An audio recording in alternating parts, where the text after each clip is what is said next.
Hi everyone, Cinta of MellaQueen Beauty here. Welcome back to my channel, a place where we celebrate all shades of beautiful, we honor our beautiful and understand the science behind skincare. In chapter 3 of the MellaQueen series, we are here to talk about parenting now and then. And with me on set are three lovely individuals who introduce themselves. And I'll start from my left with a gentleman, the only gentleman on set. Hi, Peter Babigumira Hawe. I'm a father of two boys. One is making 3 and another is making 6, and a husband of only one wife. A woman. Okay. I'm called Jane Kabale, a mother of 3 adult children and a grandmother of 9 adorable grandchildren. My name is Owori Ocho.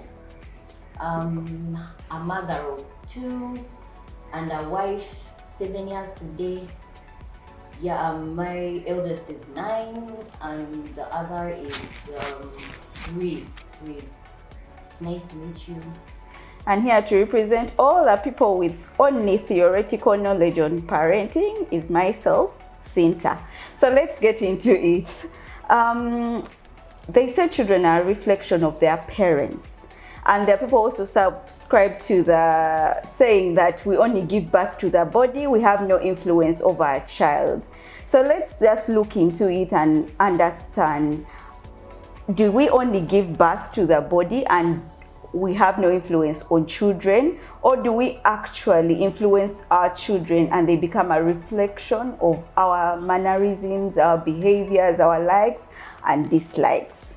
So is it true, like the Muganda says, tuzala mibiri, or you have influence on your children? Can I go first? Yeah, so I wasn't really close to my father all through growing up. But ironically, the more I get to learn about how my father was when he was younger and even when he was older, as I grow older, I find myself walking towards a certain path. I think it's beyond the body. There is something ideological or genetic also that is passed on, and you find children resembling their parents in the good and the bad. So what happened for that shift to occur? The shift. Yeah, you said you were not very close to your dad, but there's been a shift. Are you closer to him now, or it's still the same relationship? I think, well, he died in 2019, but I think I understand him better as I've experienced the things he experienced. And at the end of the day, what's being close? It's identifying with someone, right? Yeah. So even in their absence, the more you understand someone, the more you identify with them. And it's a way you could say that I feel closer to him because I understand him more. So what draws... I also agree with Peter. It's not only the body. The children you deliver actually behave a lot like you. They emulate you because they stay with you all the time. So they watch what you're doing, they follow it. I see it from my siblings. There's a way we generally think and do things in a similar way. And we are like bonded, very, very closely bonded to the parents and even amongst the siblings. And I see it even within my children. They are very similar to, what they do is very similar to what I do. And the thinking, it varies a little bit, but there's some commonality in it because of the upbringing. Yeah, it makes sense. I've thought about, there's that saying that they have, which is very, very true. They say you can never understand being a parent until you're a parent. You will take offense in that statement so much before you become a parent. It's actually until like during that first year and what there's stuff you go through and you think about it and you're like, all this time. That's why even as a parent, you're not the one who wants to say it when you're with people who don't have kids, but you start to understand what people meant. You get, and then before, every time someone says it, you're like, Like I'm an adult. We come with all this theory, if as a parent, if as a mom, but before you have those children, you can't fully understand certain things. And also bouncing on her point, even at work, I found it funny that my bosses who were parents just understood. Like my former boss, he never let people apply for maternity leave. He's like, when you have the baby, let me know. That's when your leave starts. Oh, okay. And then when like non-parents would stress them, transition plan, let's hire a replacement and all that. But this guy was a parent. When I had children, I'll tell him, can I take paternity? You'll need those leave days for something else. Just make it work as long as you deliver. Parents, when you have been a parent, you understand. And there's even a lady who stressed moms for so many years. And then when she became a parent, she wrote letters to each and every one of her former employees and said, I am sorry, now I understand. So does that mean you cannot learn anything from people like us who are coming with theory of, Rachel, I think if you did this and this, it will work. Does it mean we totally discard these people with all their theories? Not necessarily, and that's why I say you have to learn to filter your conversation and not rub it in like it's because you're not a parent, because it's not that. And you're very knowledgeable, like you are grown, intelligent, and that's what you think. Every time someone tells you you can't understand, you're like, but why? Because like if two kids are fighting, and I know kids have been fighting, I can just weigh what the problem was and what I don't have to have a child to understand what is going on. But you do. But you can only see it when it has. It's those things that only work when it has happened. You need to understand how it feels for people to have said it before and the state you are in. Then also when you have a kid, you understand that, yeah. So I want to bounce on her point before she leaves it. Think of it like this. Your friend owns a car. For you, you go on YouTube, you watch every video, you watch the things, you even have the textbook, you have the maintenance, but you've never actually sat in it, driven it, opened it, cleaned it. So it's like, yes, you know, but if they put the car there and they're like, Patty, you drive. The second someone sit with me and then we drive together. So it's like, that's the thing. It's not that you can't and when help. you say it, you get offended. Like you can't drive just because, but you can't. You can't. It's like, I think the experience, what you experience is so different. It's totally different when you're parenting as opposed to when you just have the knowledge of parenting. Yeah, parenting. So society is actually right. They like will not promote you to certain positions because you're not a mother. No, you know. But I think it's a very valid point. When people have children, they are more empathetic. I sometimes struggle to understand certain things. When someone tells me they are late, I don't know what, I'm like, really just organize your life. You know, in my head, I'm like, organize yourself. But you know, when you're mothering or raising children, they wake up and it takes 1 hour to get that kid dressed because today they just didn't feel like going to school. And for me who has no children, I'll just everything works like clockwork, which is, I guess it's before you leave that point, I think there's another key ingredient. I want to just call it the grace. Kids are annoying, by the way. No one should lie to you. Kids are annoying, they're stressed, they're expensive. But when it's your kid, it's like there's a back door. So that's why you'll never understand why there are things that are unacceptable to you. You see your friend, they're like, me, I'm a chigga, I'll never do that stuff. Then you baby your own child and you're like, but he looks like me. So there's that grace, that attachment that only kicks in. It can't kick in before. It kicks in when the kid is there. So I think there's that little element which also is lacking. The link between the actual having the baby and parenting remotely. Okay. There's a big link here. Okay, let's look at parenting then and now. How has it changed? Have you seen the way you were raised and the way we are raising our children, those who have children? What are the changes? Is there an advantage that parents now have over our parents then? Is the way of parenting better? Would you say it's a better way of parenting? today. Let me take that up. Coming from the other generation, the Yes. millennial, parenting millennial children, those ones of the 80s up to the 90s. Really, there's a big difference. You know, while we're parenting children, we're strict, displaying rules you had to follow, go to sleep at this time, eat this, do this. But now things are totally different. It's like upside down when you look at Why is it upside down? What have No, we changed? It's changed so much. The parents leave the children to almost rule them. You know, it's the children who are dictating what to do. Okay? You look at them and you say, oh my God, what is happening? Yes. But one of the most consoling things that I have now, that these children will not go too astray, is that the parents are starting to bring the children to the grandparents. You know how it's difficult to get workers because the children were being influenced a lot by workers. But now the workers are very difficult to get. So the young parents are bringing the children to the grandparents. So the children are getting a mix of that. What the mothers babying them and really spoiling them to some extent. Now they come to the grandmothers who are supposed to spoil, but at the same time, because of the discipline you have, you'll not let your grandchildren go beyond a certain boundary. You'll put a stop. No, that one you can't do. Please change. Yeah. I want to bounce off of her point, but starting with one thing. Because of what she has said, I would advise people to be... Parents sometimes can be like babies, that's the truth. But you need to be kind.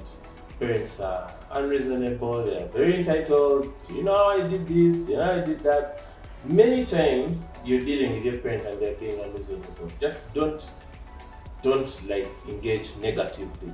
Like she said it, eventually, when stuff hits the fan and your maid has ditched and you have that board presentation and a board retreat, or you're going to the US, you're going to go back to that same person who you told, I don't need you anymore, I've made it in, and you'll be like, Mommy, can I drop my... Tell that to the Gen Zs. I'm telling you, don't cause drama for you.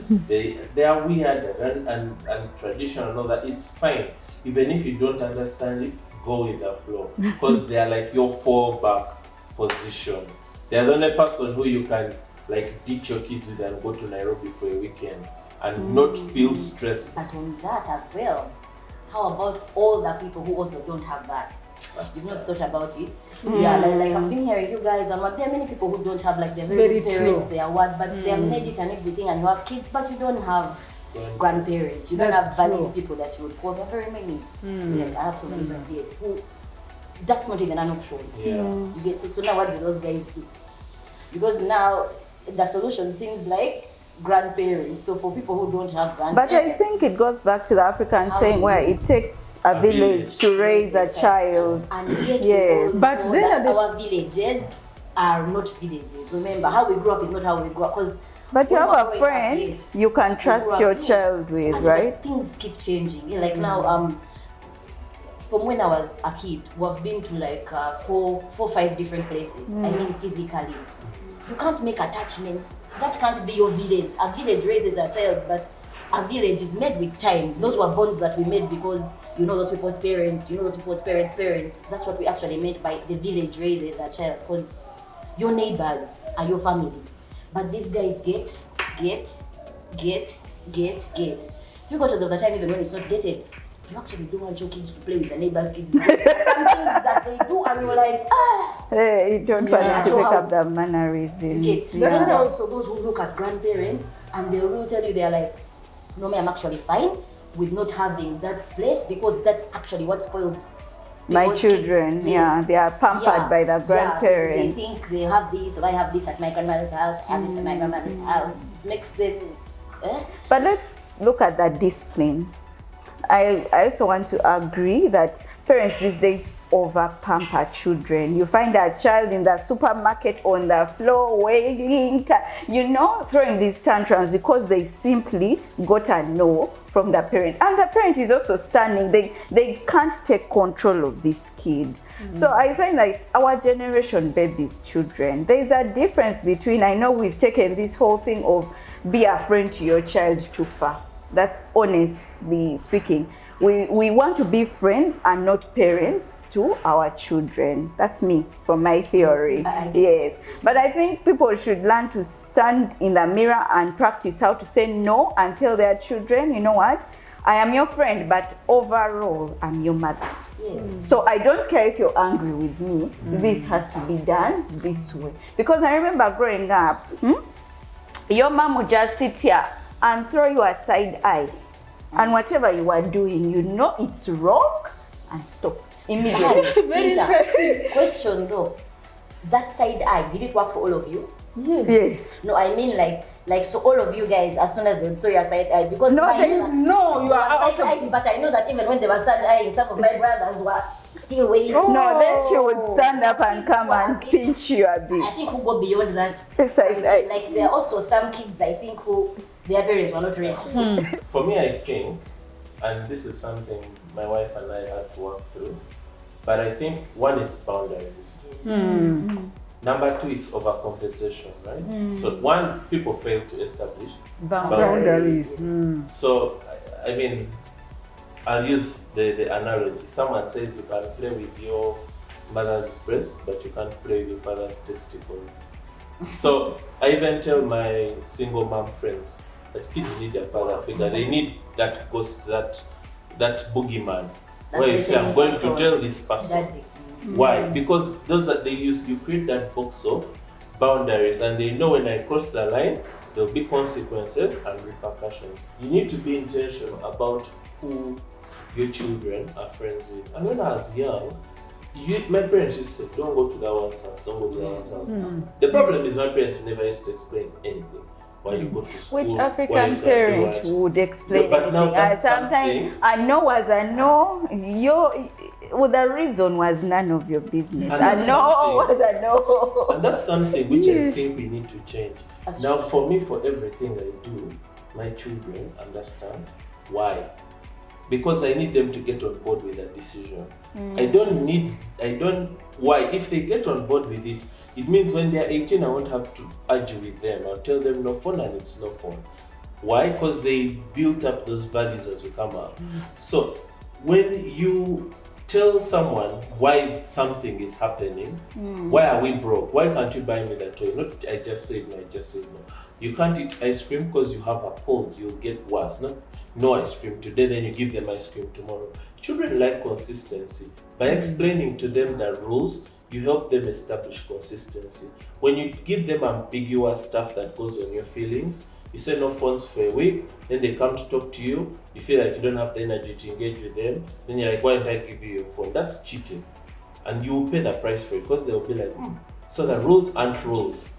You know, I like what she said. Must be consistent in what you do and what you say. And that's why our parents are consistent with their no's, with no explanation. But you knew you'd get your no or yes, whether you understand it or not. What I understood when we were growing up was every time people are over at your house, every time, because there always neighbors, like there are those neighbors. First of all, it's about that time. You know, there's something it says about you when you're the kind of parent that lets your kids stay. You know, like even when I'm home and I'm home with my kids, then they're like, this is my friend. Then the friend comes and it's 9. Then it's like 10. Then we eat breakfast. Then it's lunchtime. Then the kid, they are there. Then it's 1 o'clock. Then it's 2. And you're like, for you, your child is missing 30 minutes and you want to ask the guys outside if anyone has seen your child. But people were unbothered. We had neighbors who, it would get to like midday and their kids have been home for like 3 hours. Then the maid comes, I'm looking for him somewhere to shower. Like they wake up and they come straight. Like Simon will tell them, she's like, but how do you get out of the house and you've not bathed? But it goes back to the parents. Yes, but the parents were those parents who 7 a.m. both out. So it's the maid. Both out. 8 p.m. they both come back. But I'm sure they are so busy, like I said, because they would be at her house. Then again, 2 a.m. you're hearing them playing. You're like, when do they sleep? What do they do? Like the parents are awake at 2, the kids are awake. Like there is no Structure. there is nothing. But we're also Like, so you can't be the parenting. kind of parent who's okay with the kind of kids whose parents don't over care where they are. Like you wouldn't understand that. You see, it's like what he said. You have to be intentional. Birds of a feather. Not that when your kids spend time with people like that, they are bound to become like that. Which brings us to what we are seeing happening today.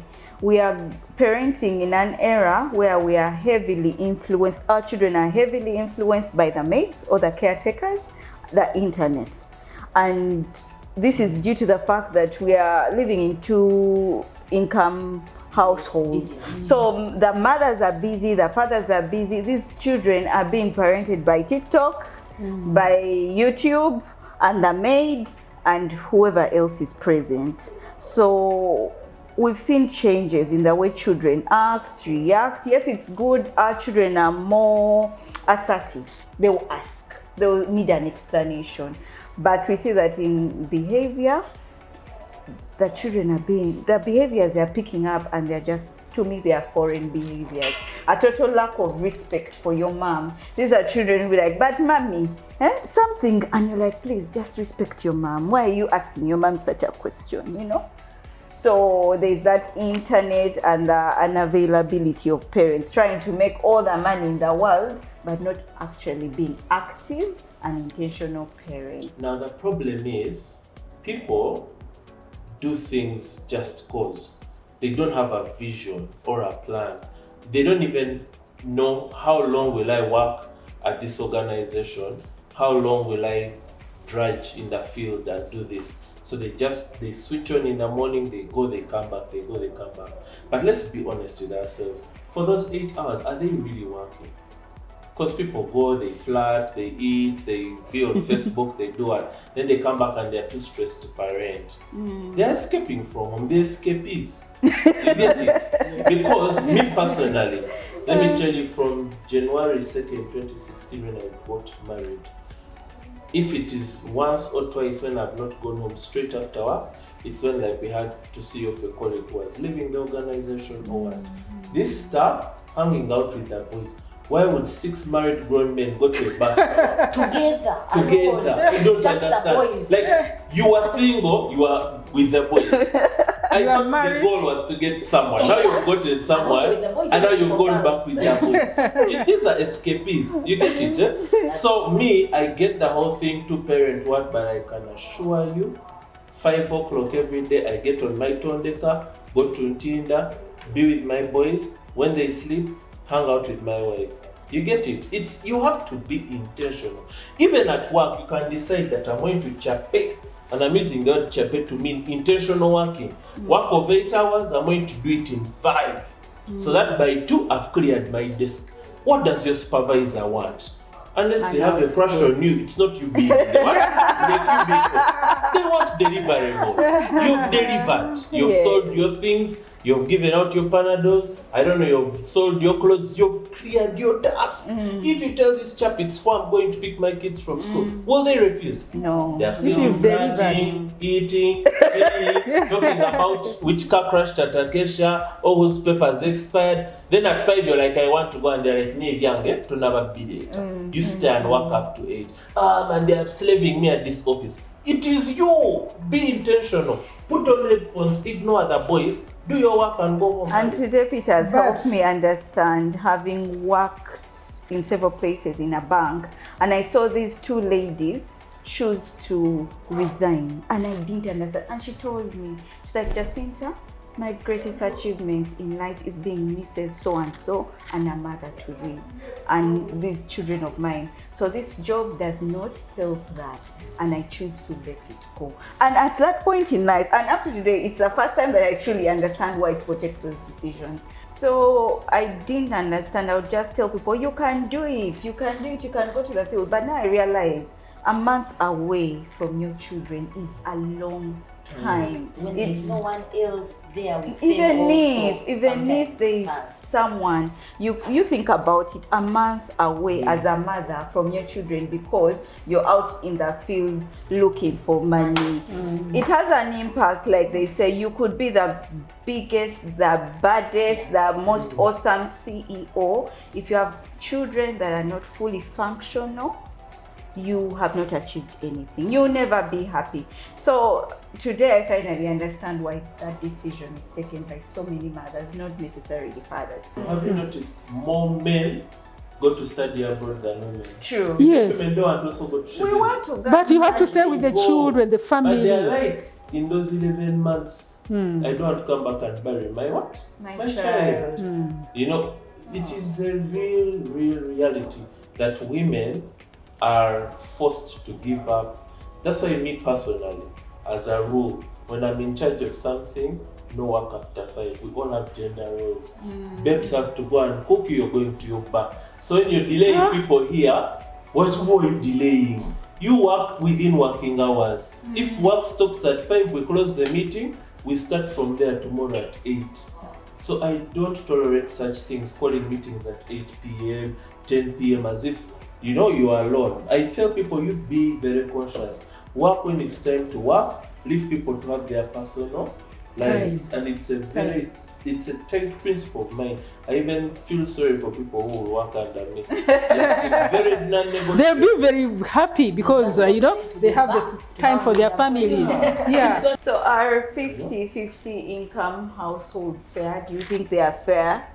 Especially to me, I think to women, to mothers, I find that they are unfair. Honestly, let me just put it there. You expect your wife to go to work and you left home with her and she's going to come back and continue work. You're in the bar, meanwhile with your boys. She has another job of being a mother. So I believe fathers should also be intentional. Can you take on your role? As you're leaving this woman to mother, she's also now taking on your role. Because you're absent, you're in the bar, and she has to step in as both father. What you've said about the woman is she does much more than what the guy does, right? Because you've just said that the guy will go and hang with his boys and he'll go and do what? Yet you have to go back home and mother.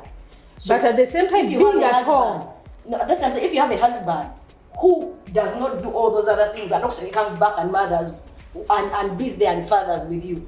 So does that make that the kind of household where it's okay to split 50-50? It's you rendering support to your wife so that she can become the best version of herself. So it doesn't matter if you're the kind of guy who does what, like, it's still not fair. That's what I was saying. Going home does not mean you're going to parent, you're going to support the person. Money is not the only, when you calculating value of things, I go by more of time and money rather than money raw, right? So, like I always tell my wife is a musician. I tell my wife that I love my work, public health and everything and what, but I would ditch it all in a heartbeat to stay home and look after kids. If you got your offer from Sony and we are moving to the US and I have no work permit and I can just stay home and look after kids, and you're bringing in 100 times more than I could have ever brought if we stayed in Uganda, I would gladly give it all up to support your dreams. I don't believe in people saying that our family can only thrive if I am the one whose dreams are being supported. That's a very slippery slope, right? And I'm like, men should also be flexible. If your wife really is bringing in the money and she needs more help picking, dropping, kids, you should pay a driver so that I can just like go and visit my friends. That's irresponsible. But let me tell you, very, very few men would think like this. Very few men think like that, really. Most of them would have the woman stay home if there's a choice to be made.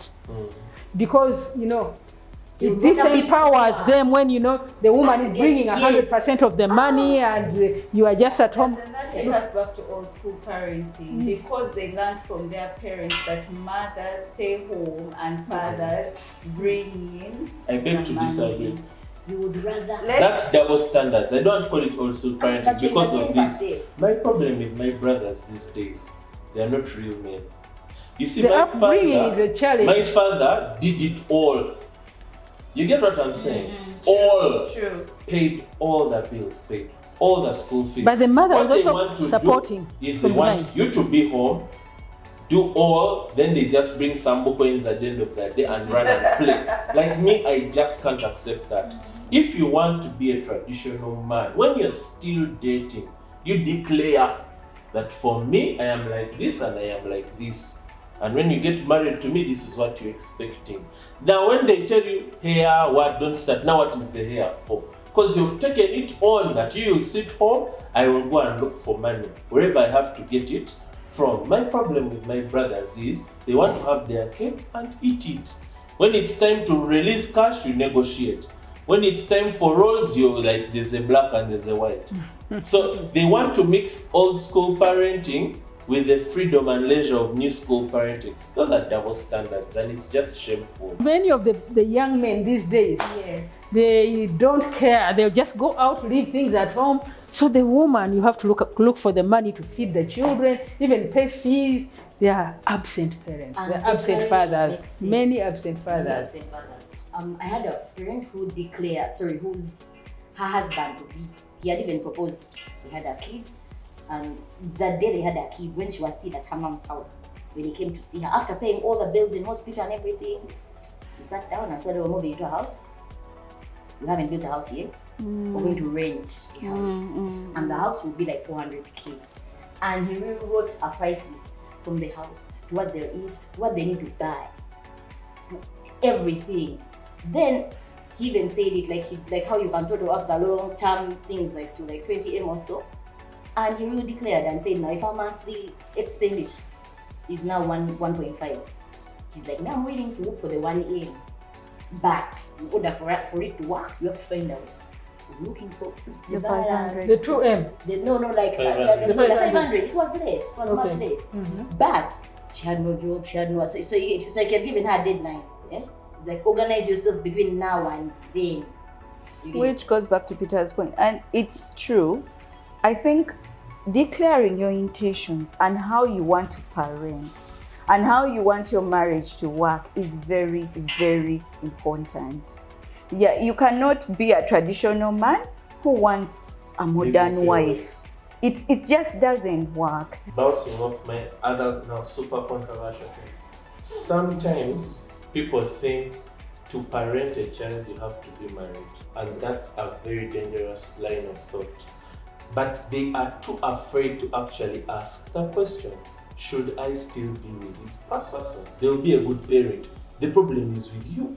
But with fear, and I'm serious. Because the person isn't there anyway, they don't contribute. Much as you said, it is controversial. Actually, I believe, I actually agree with you. Instead of staying in an abusive marriage or where somebody is totally irresponsible, you can move on, especially if you are able to look after your own children. You can always check on his children. But that goes back to the way we were raised. It goes back to the way you raised your children. Yes, because they Yes, my mom, I'm going to go to my mom, they are beating me, he's cheating on me, but you say, that is life. That is the way she has raised you. So you don't have an open relationship. There are people who have no relationships with their parents, or they are being tortured, beaten, but they have nowhere to run to. That is why you hear some parents keep emphasizing, I've given you my daughter, but if you do not appreciate her, please bring her back. We will not refuse. Don't harm her, bring her back. They're trying to open that and say, they're not saying go and misbehave, but they are telling the daughter that do not forget that we are here for you. So it depends on your parenting style. And also it depends on how people interpret it. Some people go in marriage knowing that I have a fallback. So they'll misbehave and then rush back. That's why I said it's not a ticket to misbehave. It is not one solution. But you see also, it means you raised your daughter well enough to know that my dad is not saying I should go and miss it. He's saying the door is always open if things don't work out. Don't kill yourself for something. The one who goes there knowing you just won't fall back. But, yeah, you have a fallback. The door is always open. So they push you like so, and you're like, my dad has a house. So let's talk about people raising children as single parents. And I recently had someone say that, I'll talk from the single mothers side, of single mothers raising boys. They mother them so much and do not give them a male role model. Then when these children start acting up, that's when you call their uncles, their cousins, come help me talk to this boy. So it goes back that if you're raising children and as a single parent, try to get a role model, a mother or father to fill that void. I think that is the traditional, then especially upbringing or parenting. If somebody is single, you had the uncles, the aunts come in right from the child when, for example, the other partner is not there for one reason or another. You have a role model because you as an adult will have studied. This uncle can guide my children in the way that I want them to grow. So you bring them closer to the children, to the family, not to yourself. Because sometimes you bring them to yourself, the gentleman to yourself, but you bring them close to the children so that they help them. They have role models, and they grow with them, guiding them. My conversation on that takes me to another thing, that people think dads don't have guilt, but they actually have a lot of guilt. Like I travel a lot, like out of the country. People tell me that I met a plane and taxi, but I'm not happy being in all those wonderful places without my, actually literally, I work all the time, I don't do tourism, I don't do that. But like, people think all men enjoy being escapees, right? But some people actually feel bad when they see the photos and you're with the kids and what they feel like, and it's also because for many of us, we didn't get to do those things. We thought we would be different. We thought our dads were bad for not doing those things. And then what? We miss the games, we miss the PTA meetings. Why? Because we are looking for money to make ends meet. No, but Peter, it goes back to how African men raise their children. Men don't cry. Men are not supposed to be emotional. So yes, we don't see your guilt at all. You're not concerned. And you're still in the 10%. You're really supposed to be strong. To be the ones being out there away from their kids. Yes. So many. So it goes back to parenting where we tell boys are supposed to be strong. We don't cry, boys.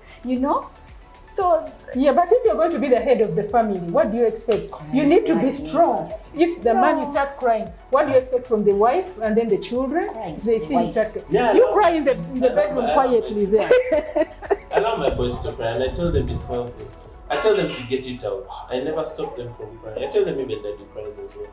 Because sometimes it's too much. For us at our house, daddy doesn't cry. Remember that fearing person you said? Yeah. The shadow can't cry. They can't be afraid of the crying guy. yeah, they can. Daddy doesn't even beat, but daddy will beat you chiboko if anything happens. The person who's beating you chiboko cannot cry. Yeah. Yeah, it's very strange that men cry. So especially that in the guilt, public. we don't see it. What we usually see is the mom guilt. That one is real and evident.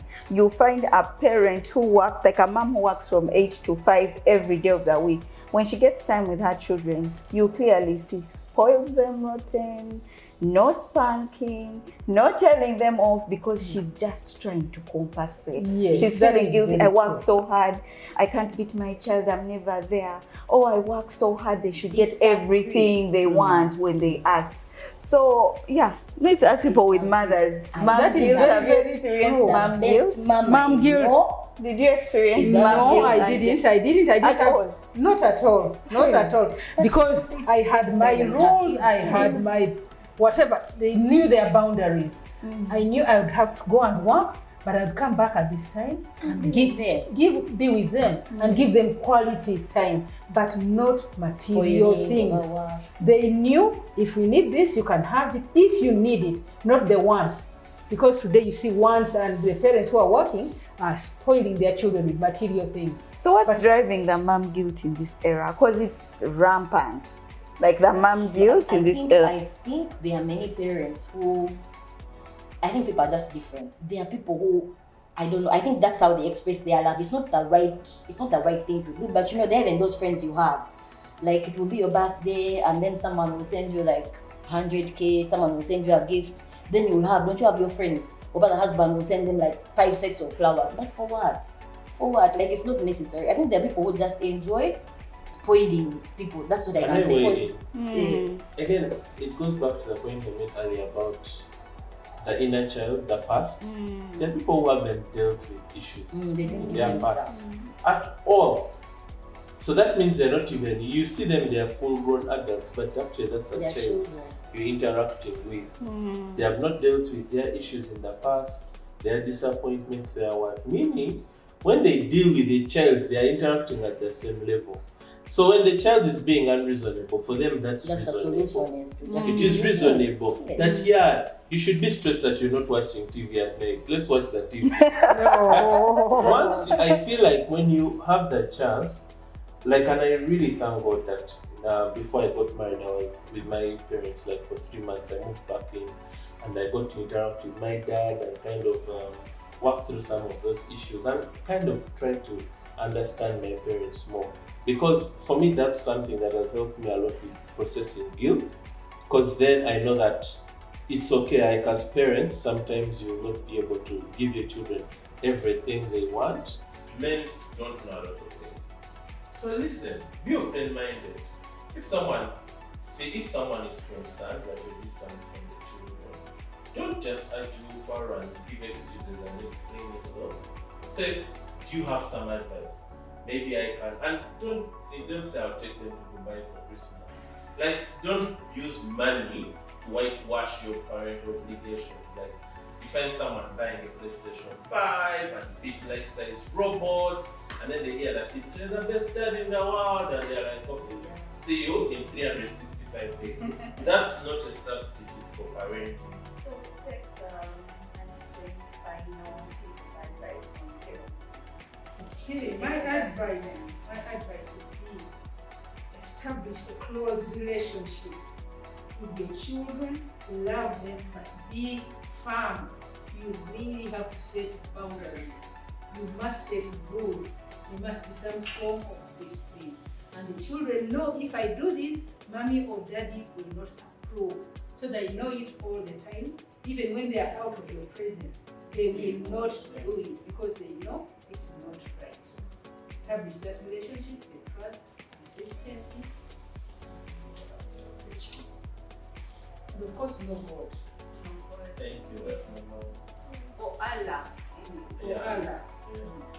Allah. Yes. Be your child's friend. I explained to you guys how I was punished a lot as a child, but the only time that was explained was at school. Because in talking about to punish you, they punish you. But at home, there was always punishment, and I never understood. It was actually when I grew up. So me, I just knew they beat us. Like us, they beat us. But even at school, like, they beat us. But when I grew up and actually realized, because I told you I don't beat my kids. I have that, the way I punish, I will literally give you time off, like a time out. That's the biggest punishment I can give. I'll do everything I need to do, but I will not be your friend if you don't do what needs to be done. And it works. Be your child's friend. Like, have the boundaries, but at least try to talk to them every time something happens. Try to explain what you're doing in detail. Be patient. And summing it from the theoretical parents, Cinta, I would say parenting, you really need to strike a balance. Yes, be a friend to your child, but remember to always tell them, I am your parent, and be very firm about it. You shouldn't just be a friend and remain a friend to your child. You are a parent, you have an obligation to this child to make them the best person they can possibly be. And to thank you all for listening to us and watching the videos. Remember to subscribe to the channel, check out our Facebook page, our Instagram page. Till next time, bye.